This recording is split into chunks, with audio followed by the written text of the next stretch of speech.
Hey, truth be told, Captain Ron here for Tony Sweet. We are at the portal to Ascension in Irvine, California. And my hero, Michael Tellinger, was nice enough to sit down and talk to us for a little bit. Michael's always got amazing stuff to talk to. Again, as we all know, he's one of my favorite speakers. I am now convinced that South Africa seems to be one of the most interesting places on the entire planet. Well, I would have to agree with you, obviously, since I'm South African, and we've exposed, or I have exposed, this hidden secret. It's like a gem, and the more I work on it, the more exciting it becomes, and truly mind-blowing. It seems like there is evidence from all kinds of ancient cultures, from Egypt to Samaria, all found in South Africa. Yeah, I've been able to find links, like you said, from the Romans, the Phoenicians, the Greeks, the Egyptians, the Mayas, the Incas. It's just ridiculous. And nobody's ever heard that before. This is new information. This is new information. Well, I've been talking about this for outside of you, 10 years, yeah. Yeah, I know it's not new from you. I'm saying the rest of the world, I tell people this and they're like, what are you talking about? Yeah. It's incredible discoveries. It is the least explored continent in the world. And Southern Africa, for some reason, is less explored than anywhere else. It's crazy. You know, they keep talking about the Cradle of Humankind in Johannesburg and all that, but that's the distraction. That's the lie.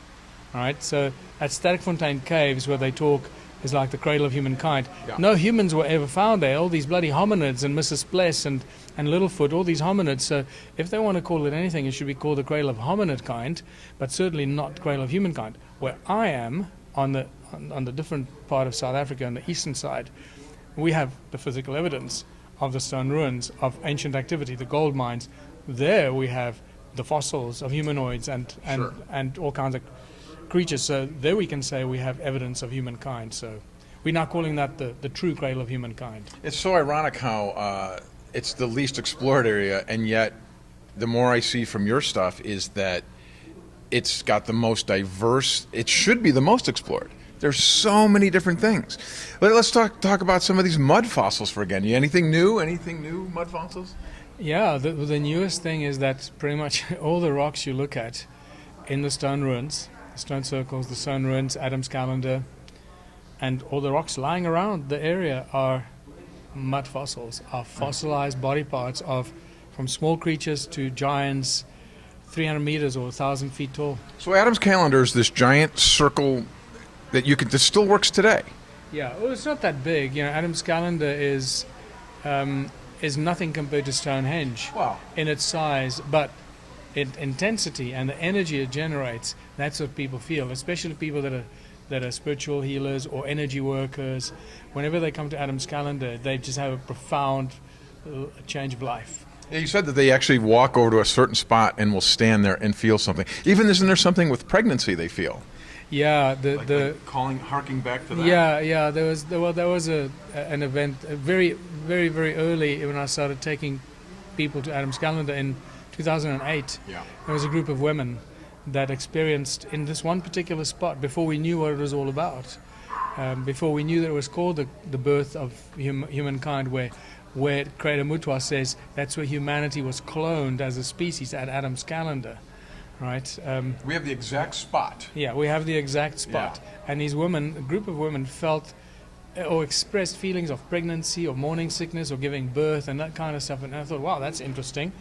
And I left it until Cradle Mutwa told me, oh, that's the spot where the fertilized eggs were implanted into the original Anunnaki females to be the birth mothers of this new species. That is incredible. Then it all ties together. It feels like you almost stumble into some of these things and then it ties in together.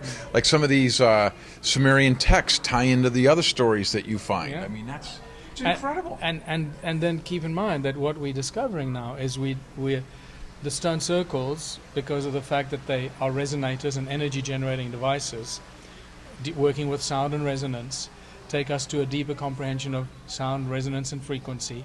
And suddenly we discovered the torus stones, the donut-shaped stones, toroidal vortex field generators, energy generators, and then the cone-shaped tools. And suddenly we're making a discovery that's been missed by all of ancient archaeology. The cone-shaped tools are all over ancient ancient civilizations. In every ancient civilization, you find cone-shaped tools. And they just didn't know what they were, I guess. They just didn't know what they were. That's incredible. They always say, "Oh, they're just ceremonial tools."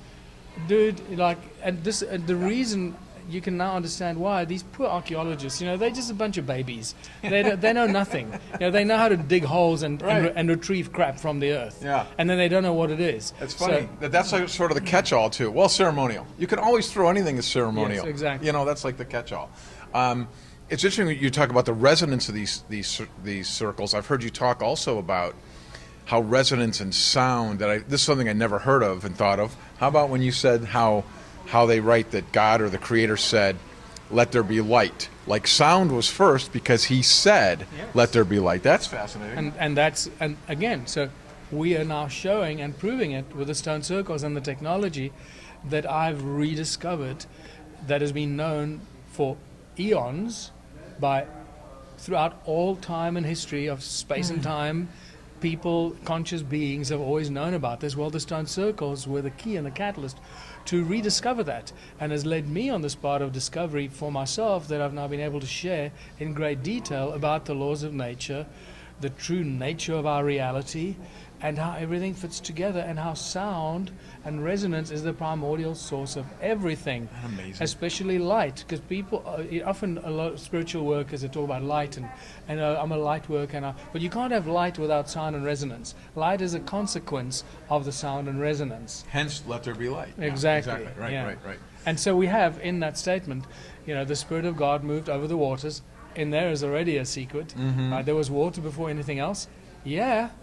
Okay. And you say that the water picks up the resonance, that the sound infuses into the water. Exactly. That's incredible. And then God says, "Let there be light." So what is God? God is a primordial source of creation, primordial consciousness of everything.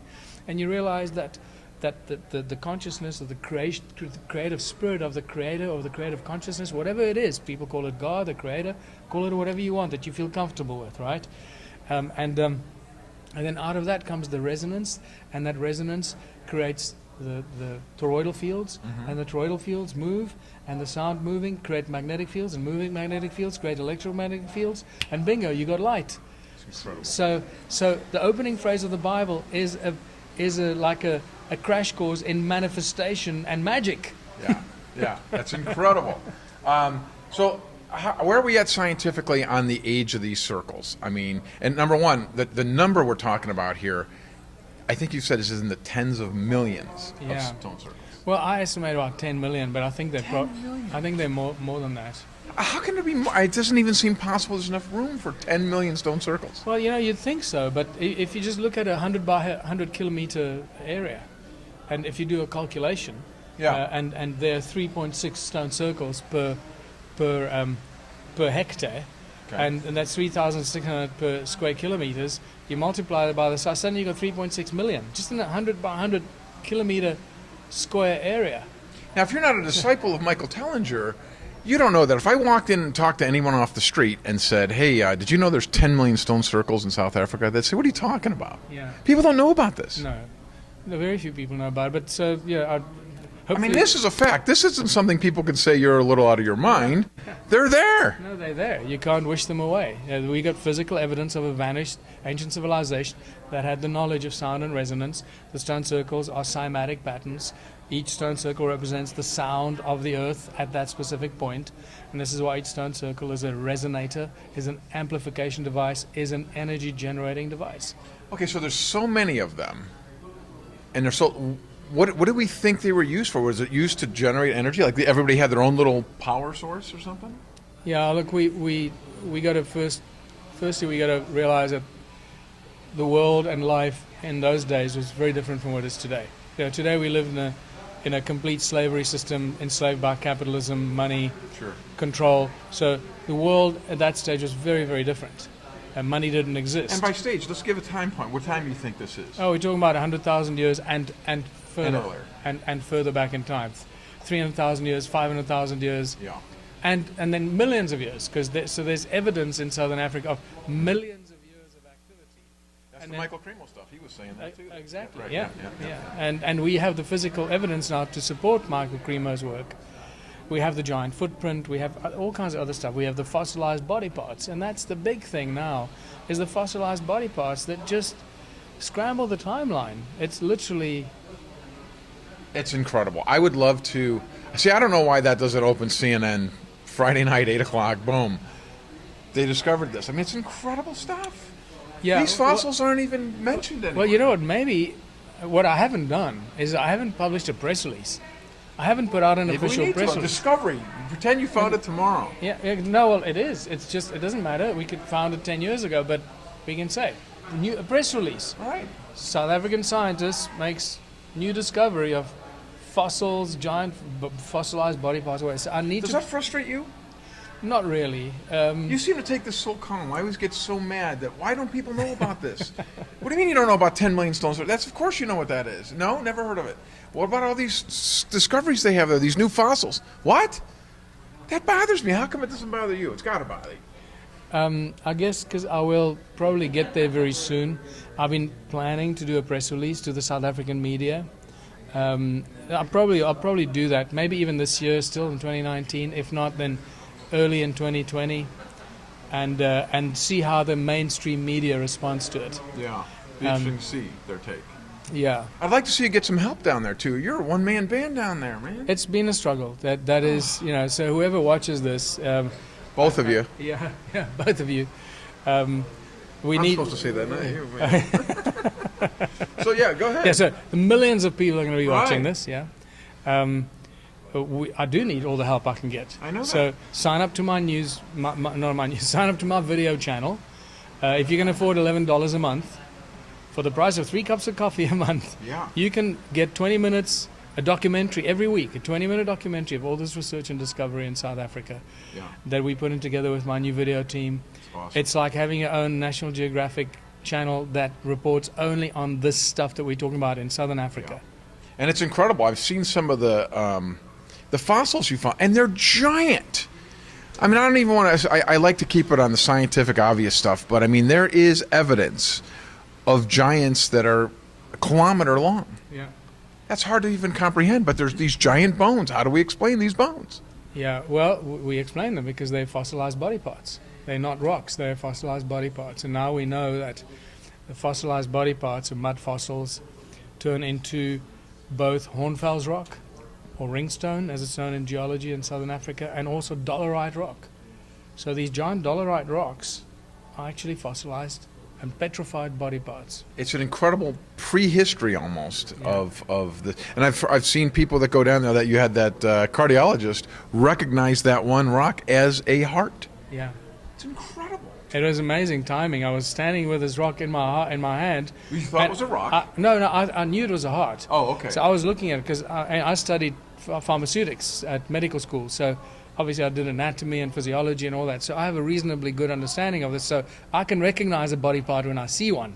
Gotcha. So people need to know this about my background, right? So I'm not just guessing. I recognize what a spleen looks like, or what a bladder looks like, or a gallbladder, or a leg, or a jawbone, or so. I have some training in that. And then this guy, I'm holding this heart in my hand, but it's a big heart, right? And this guy pulls up and he jumps up and he goes, "Hi, Michael Tillinger. I've been watching your stuff," and he goes, "Well, that looks like a heart you're holding." Amazing. And I go, "Yeah, I think it's a heart." And he goes, "Yeah, that's a heart. I'm a surgeon. I know what a heart looks like." Oh my God, that's incredible. Now, see, to me, that should be like a press release discovery. Look at this, and how do you explain a heart that size Yeah. and that old? Well, So something was here. and the scary part is that something was here that was cutting out the hearts, because the heart was already out of the body when the petrification took place. The ribs that I have were already cut up and they were busy being consumed and eaten.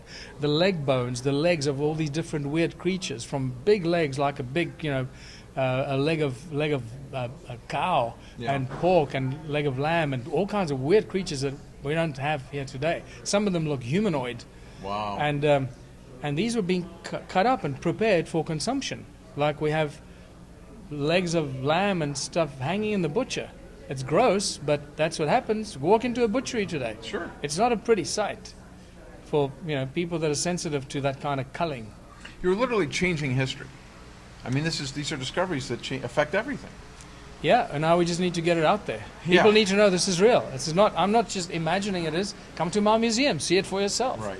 And I mean, a lot of your speculation stuff is one thing that people can challenge, and I get that. But this is a heart. We can look at that. We can do a CAT scan of it. We can see that it's that big. It's there. You got to explain it. Yeah. And these circles are there. There's 10 million stone circles there. I mean, it's physically there. We've got to come up with.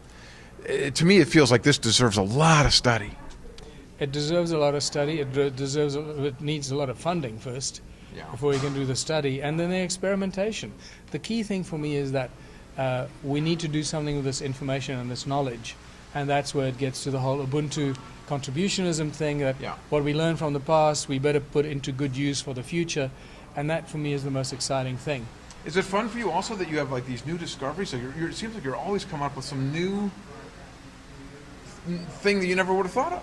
And you know, it's like I just happen to be in the right place at the right time, and it's almost like it's by design. It's almost like there's a plan that I'm not in control of. Well, that makes it feel. It's almost like a synchronicity. It is almost like it's been planned. See, that's incredible. Listen, guys, go to what's your site? Tell us what your site is, so I can send both listeners to go see it. Both 2 million listeners. That's right. Yes, both million listeners to michaeltellinger.com, michaeltellinger.com, and join my channel. And also, so I need help on the museum. Right. Because a museum like that. You're building a stone circle museum that is circular as well, which looks awesome. It's already coming along. Yeah. And it's at roof level now. I just need to put a roof on the internal display cabinets and the lighting and aircon, and then we can open the museum. But you realize that a museum like this cannot survive from selling tickets at the door. So museums like this survive from people that are passionate about this, patrons of the museum. Right. You know, we have patrons of arts and the opera school and the art whatever in New York, and all these patrons that spend millions in all these places. Well, I need some of these people with deep pockets. I don't think they know it's there. So hopefully when the 2 million, get the word out. 2 million people see this video. And at the museum, you're going to house some of these mud fossils you found. Thousands of them. They're already in the museum, but in the existing museum. But the museum is too small, and it's just a converted garage. It's been turned into a museum. And this is going to be, it already is, a spectacular museum. It just needs the roof and the completion to house all these things. So become a patron of the museum on my website, and then join my video channel, where you get 20 minutes every week of new discoveries, new research, plus bonus videos. There's hundreds of hours of my lectures, new discoveries, and then short little clips that we keep adding all the time of new little bonus little videos. And so it's a great thing to have, and what you'll be doing is supporting the ongoing research, which is critical. Yeah, that's the important part, honestly. And I think this stuff's fascinating. I'd love to see the word of this get out there more, because this is actually changing and happening now today. We're having new discoveries that are changing history for real. Michael, thank you for coming on. I really appreciate it. Good to see you again. Good seeing you again, brother. Thank you for grabbing me. Of course, not in the sense. All right, for Truth Be Told, this is Captain Ron with Michael Tellinger at the Portal to Ascension in Irvine, California. We'll see you next time.